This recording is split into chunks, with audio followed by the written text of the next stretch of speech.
The morning my daughter became a millionaire, she stopped calling me mom. She called me Linda. I still remember the way she screamed when the winning numbers flashed across the TV. Pure disbelief turned to wild joy. Amber had always dreamed of a life bigger than ours, mansions, designer bags, weekends in the city. When she realized she'd won $20 million, she looked at me with tears in her eyes and said, "We made it, Mom."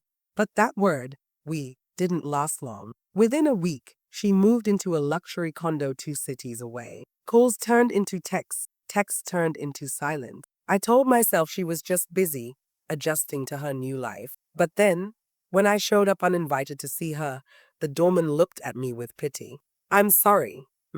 Miss Hayes said no visitors." I stood there, clutching the flowers I'd brought her. For the first time in my life, I realized money doesn't just change people, it erases. A week later, Amber posted a photo online, her arm around a man I'd never met, champagne in hand, captioned, "Finally free." Free from what? From me? It broke me quietly, the way cold air seeps into a room. I didn't know it then, but her freedom would come with a price. And when that price came due, she would come running back to the mother she tried to forget. Before the lottery, our life was simple, not easy, but full of small, steady joys. I worked as a school librarian, and Amber helped part-time at a local bakery. We didn't have much, but we had each other, and on quiet evenings, we'd sit by the window with cups of chamomile tea, laughing at old memories and dreaming of better days. Amber was always ambitious, a spark of fire in a small-town girl. She'd say, "Mom, one day I'll make it big. I'll buy you a house with a view." I believed her, because her dreams were pure back then. They came from hope, not hunger. When she won, I thought fate had finally smiled on us both. For the first few days, she called every morning with excitement, asking me what kind of car I wanted, what color I'd paint my new room. I told her I didn't need any of that, just her. But her laughter started sounding different, louder, colder. She began using words like networking and image. She said she needed to be seen with the right people now. I told her, gently, that the right people were the ones who loved her before the money. She didn't like that. The day she stopped answering my calls was the day I stopped setting an extra plate at dinner. I tried to convince myself that it was temporary, that maybe she just needed space to grow, to find herself. But the truth was, she was drifting farther from the woman who raised her and closer to a world that would one day break her. I still checked her social media every night, watching her new life unfold. Designer clothes, private jets, endless party. Each post felt like a brick wall between us. My sweet girl, who once cried over stray cats, was now unrecognizable behind filters and champagne flutes. Then one afternoon, a friend from church said softly, "Linda, I saw Amber on TV. They were talking about her engagement to some investor." My chest tightened, not because she hadn't told me, but because I realized she didn't want me to know. I turned off the TV that night and sat in silence, the kind that hums with grief. Somewhere between her winning numbers and her wedding announcement, I'd lost my daughter. But fate has a cruel way of circling back, and soon, Amber's world would come crashing down faster than she ever imagined. It was a Tuesday afternoon when I got the call. Not from Sarah, of course, she hadn't called in months. It was from a man who introduced himself as Ethan, her fiancé. His voice was smooth, polite, but laced with something I couldn't quite place, desperation. "Mrs. Johnson," he began, "I think you should come see Sarah." My heart leapt. Maybe she wanted to reconcile. Maybe she missed me. But the next words froze me in place. "She's having some issue. Financial ones. Financial issue." The girl who'd just won $20 million. It didn't make sense. Still, I grabbed my coat and drove straight to her house, a glass mansion perched on the edge of the city. It looked like something out of a magazine, all shine and no soul. When Sarah opened the door, I barely recognized her. The sparkle in her eyes was gone, replaced by red-rimmed exhaustion. Her perfect hair was undone, her hands trembling slightly as she hugged herself instead of me. "Mom," she whispered, voice cracking. I messed up. Inside, the house was eerily quiet.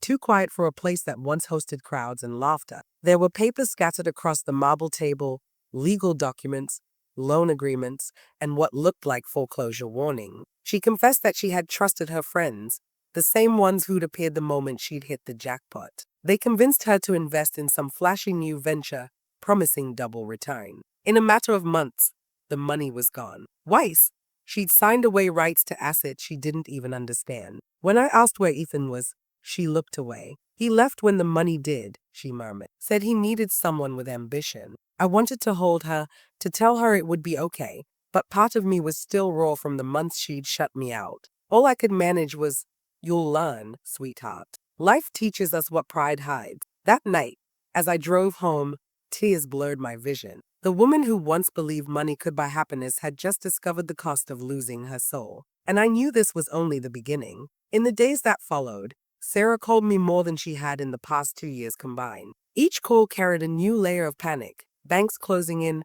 lawyers demanding answers, and friends suddenly too busy to reply. I listened quietly, the same way I used to when she was little, and scraped her knee, waiting until she finished crying before I spoke. Only now, her wounds weren't from playgrounds, they were from greed. One morning, I decided to visit her again. Her once spotless home was a mess, clothes piled in corners, unopened mail spilling from the counter, and half-empty bottles of wine decorating the living room. My daughter, the one who used to mop my thriftiness, sat in sweatpants staring blankly at the wall. "Sarah," I said softly, "you need help." She laughed bitterly. "From you, the woman I told to stay out of my life." Her words stung, but I didn't flinch. "Yes," I said, "from me, because I know how to rebuild from nothing." That silenced her. I spent the next week sorting through her chaos. Old receipts, contracts, fake investment brochures. It was a tangle of lies and manipulation. Piece by piece, I traced where the money went. Every trail led to one man, her so-called financial advisor, a charming fraud who vanished the moment her accounts ran dry. When I told Sarah what I'd found, she broke down completely. "I thought I was smarter than you," she sobbed. "I thought I'd finally made it." I knelt beside her and took her hand. "Smart isn't what saves you, darling. Humility does." Her tears soaked my sleeve as she whispered, "Can you help me fix it?" I nodded. "We'll start small. Sell what you can. Cut what you don't need. And next time, listen not to people's promises, but to their pattern." It wasn't easy. For weeks, I watched her face her mistakes, calling creditors, returning luxury items, facing the shame she'd once buried under designer clothes. Every step forward hurt her pride, but it strengthened her heart. Then one afternoon, a letter arrived. It was from the man who had scammed her. He'd been arrested for fraud in another state, and investigators were reaching out to victim. Sarah looked at me, wide-eyed. "Does this mean I might get something back?" "Maybe," I said. "But what you've already regained is worth far more." She didn't understand at first, but as I watched her hug me, really hug me, for the first time in years, I realized she finally knew what I meant. Money may build walls, but love rebuilds what truly matters. Weeks passed, and little by little, Sarah started to find her footing again. She picked up part-time work at a local bakery, the same one she once dismissed as too small town. I could see the humility in her eyes every time she came home with flour on her apron and a smile that came from something real, not bought. But just when I thought she was learning, temptation came knocking again. One evening, I arrived at her place to drop off some groceries and found her sitting with her old crowd, those same friends who cheered when she won the lottery and vanished when she fell. They were back now, all charm and sympathy, promising a new opportunity to get her money back. "Sarah, listen to me," I warned quietly from the doorway. "You don't owe them another chance." Her eyes flicked to me, unsighted. "Mom, they said this one's different. It's safe this time." I stepped forward, my tone sharp. "Safe? You said that last time too, and you nearly lost everything." The room went silent. One of the men, tall, slick-haired, too confident, smirked. "Maybe you should let the younger generation handle their finances." I turned to him, my voice calm but firm. "And maybe you should stop preying on people who are still learning what integrity looks like." Sarah flushed with embarrassment. "Mom, please," she whispered, torn between pride and fear. That's when I did something I hadn't planned. I pulled out a folder, copies of every fraudulent document I'd uncovered, along with the police correspondence about her case. I laid them on the table in front of her so her so-called friends could see. "Recognize these?" I asked, locking eyes with the ringleader. "They're being investigated. And if you're tied to them, you'll want to leave before your name shows up in the next report." His face drained of color. Without another word, he stood up and motioned to the others to follow. Within minutes, they were gone. Sarah stayed at me, trembling. "How did you?" "Because I pay attention," I said softly. And because I refused to let you be used again. Tears welled up in her eyes. I was so blinded by wanting to prove I didn't need you. I reached out, brushing her hair back like I did when she was a child. Needing someone isn't weakness, sweetheart. It's strength when you choose the right people. That night, she hugged me tighter than she ever had before. For the first time in years, the space between us felt whole again. The woman who once threw me out for being old-fashioned now saw the quiet power in the value she had abandoned. As I left her home, I looked back and smiled. The lights were dim, but her face glowed with something new: humility, peace, and the courage to rebuild without shortcuts. That was the night my daughter finally came home, not to my house, but to herself. In the months that followed, Sarah changed in ways I never thought possible. The arrogance that once coated every word she spoke was gone, replaced by quiet gratitude and genuine effort. She worked long hours at the bakery, saving every penny, refusing to take shortcuts or pity. She moved out of her grand mansion into a modest apartment on the edge of town. It wasn't glamorous, but it was Hayes, earned through her own hands, not luck or deception. Each week, she'd invite me over for dinner, cooking simple meals and laughing about her old obsession with designer dishes she could barely pronounce. One evening, she handed me an envelope. "Mom," she said softly, "this is for you." Inside was a check, not for millions, but for a portion of her saving. "You spent your life giving to me," she continued, eyes glistening. "Now it's my turn." I smiled and pushed it back toward her. "Keep it. What you've given me already is worth more than any number." Her brow furrowed. "What do you mean?" I reached across the table and took her hand. "You've given me peace, Sarah. You've given me back my daughter." A tear slipped down her cheek. "I don't deserve you." I squeezed her fingers. "You didn't have to.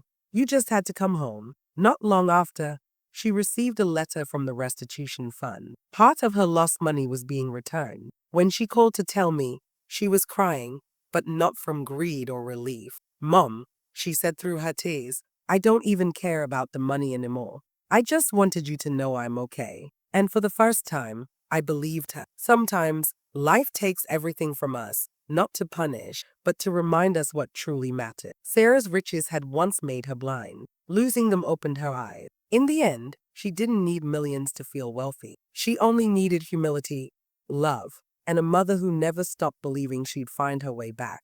A year later, Sarah and I stood in her tiny garden, hands covered in soil, laughter echoing through the yard. The woman beside me wasn't the spoiled millionaire who once threw me out. She was my daughter again, grounded, kind, and alive in a way money could never buy. She'd started a small community program at the bakery, teaching young women how to manage money and build honest futures. Watching her give back reminded me of a truth I had long forgotten. Pain, when embraced, becomes the root of wisdom. As the sun dipped behind the trees, Sarah looked over and said quietly, "Mom, I used to think your life was small, but now I see it was full." I smiled, brushing the dirt from my palm. "It wasn't the size of my life that mattered, sweetheart. It was the depth of it." She nodded, eyes shining with tears. "Thank you for never giving up on me." I wrapped my arm around her and whispered, "That's what mothers do.